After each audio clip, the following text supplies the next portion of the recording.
Assalamualaikum warahmatullahi wabarakatuh. Perkenalkan, nama saya Zahra Salsabila dari kelas 4D. Video ini adalah tugas mata kuliah kajian kitab hadis yang diampu oleh Bapak Sofyan Effendi. Saya di sini akan menjelaskan tentang Sunan Abu Daud dan Sunan At-Tirmidzi.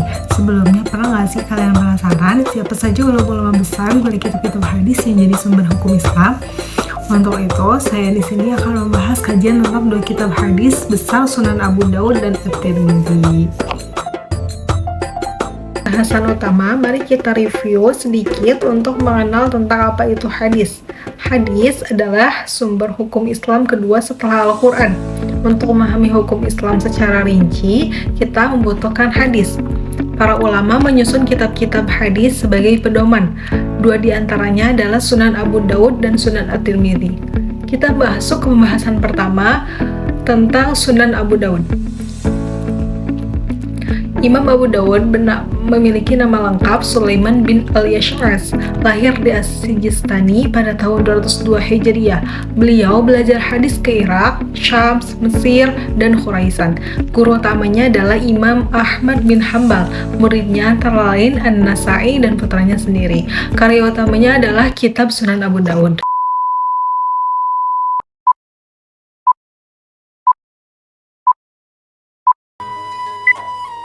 Sunan Abu Daud awalnya berisi kumpulan sekitar 500.000 hadis, tapi dari jumlah sebanyak itu, cuma 4.800 hadis yang dipilih langsung oleh beliau. Kitab ini terdiri dari 35 kitab dan lebih dari 1.800 bab. Fokus utamanya sih soal hukum Islam dan fikih.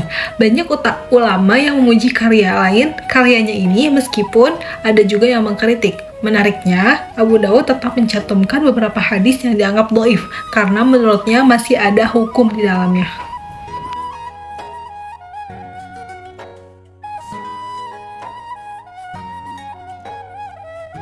Imam At-Tirmidzi memiliki nama lengkap Abu Isa Muhammad bin Isa At-Tirmidzi, murid langsung dari Imam Bukhari.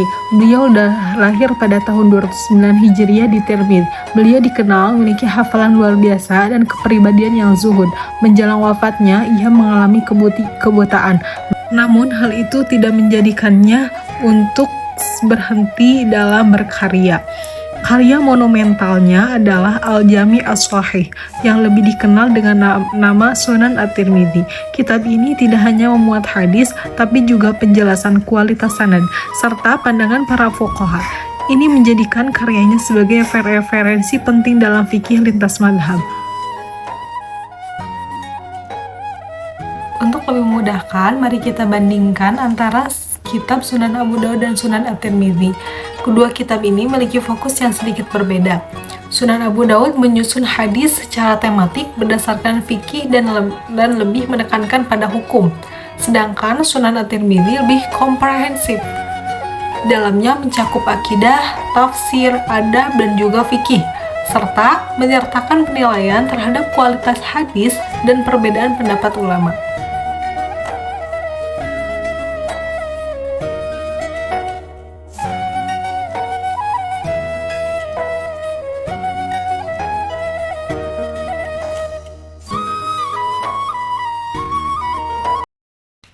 Para ulama memuji keduanya. Al-Khattabi diantaranya menyebut Sunan Abu Daud sebagai kitab yang sangat mulia.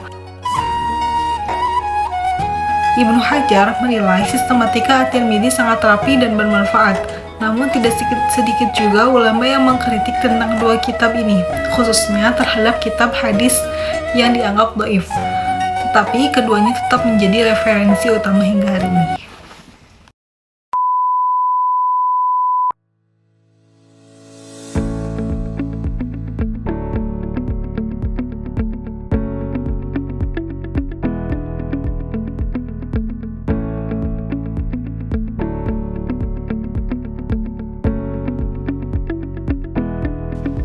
Sebagai mahasiswa ilmu Al-Quran dan tafsir, mempelajari karya-karya klasik seperti ini adalah bagian dari menjaga warisan keilmuan Islam. Semoga pembahasan ini bermanfaat dan menambah kecintaan kita terhadap studi hadis. Sekian pemaparan dari saya. Apabila ada kelebihan, semoga menjadi manfaat, dan atas kekurangannya saya mohon maaf yang sebesar-besarnya. Saya ucapkan terima kasih atas perhatiannya. Wassalamualaikum warahmatullahi wabarakatuh.